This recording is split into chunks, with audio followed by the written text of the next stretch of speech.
তো গাইস, আমরা তো দুই পৃথিবী দেখেছি। ইয়েস, দুই পৃথিবী আমরা দেখেছি। তবে গাইস, আমাদের বাংলা ফিল্ম ইন্ডাস্ট্রিতে কিন্তু তিন পৃথিবী বানানোরও স্কোপ আছে। ইয়েস গাইস, দেব, জিৎ, প্রসেনজিৎ, এরা তিনজনে যদি একত্রিত হতে পারে ভাই, একটা তিন পৃথিবী সিনেমাও কিন্তু ক্রিয়েট করা যেতেই পারে।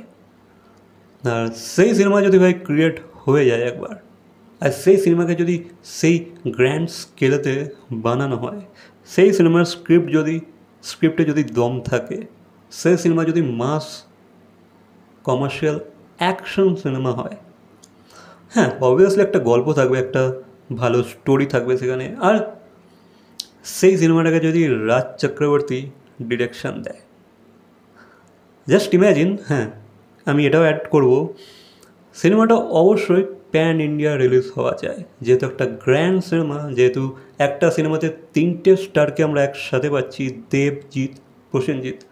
সিনেমাটাকে অবশ্যই প্যান ইন্ডিয়া রিলিজ করাতে হবে। আর সেই সিনেমার ডাবিং যেন এই তিনটে আর্টিস্টই করে, এটা যেন নিজের ভয়েসটাই দেয় যেন হিন্দিতে। জাস্ট ইম্যাজিন সিনেমাটা কী লেভেলে বিজনেস করবে, জাস্ট ইম্যাজিন সিনেমাটার হাইপ কী ক্রিয়েট হবে। তিন পৃথিবী, দেখো নাম যে তিন পৃথিবী হতে হবে তা না, সিনেমার নাম অন্য কিছু হতে পারে, জাস্ট আমি মেটাফরিক্যালি ইউজ করলাম ব্যাপারটাকে। জাস্ট চিন্তা করো যে ভাই, তিনটে সুপারস্টারের ফ্যান যখন একত্রিত হবে, বক্স অফিসটা কোথায় যাবে।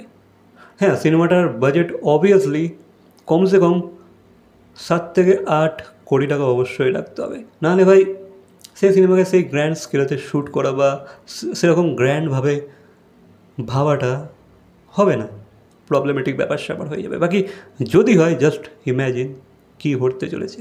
আর তিনটে সেরকমই মারাত্মক হিরোইনও নিতে হবে, মানে যাদের পেয়ারিং এদের সাথে মোটামুটি ঠিকঠাক হবে।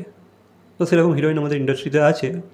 অবশ্যই ভাই ঠিকঠাক করে যদি জাজমেন্ট করা যায়, ঠিকঠাক করে যদি কাস্টিং করা যায়, অবশ্যই ভাই খাপে খাপ বসে যাবে। তো এটা ছিল আমার মতামত যে ভাই এই তিনটে স্টারকে নিয়ে একটা প্যান ইন্ডিয়া লেভেলের সিনেমা হোক, ফাটিয়ে দিক,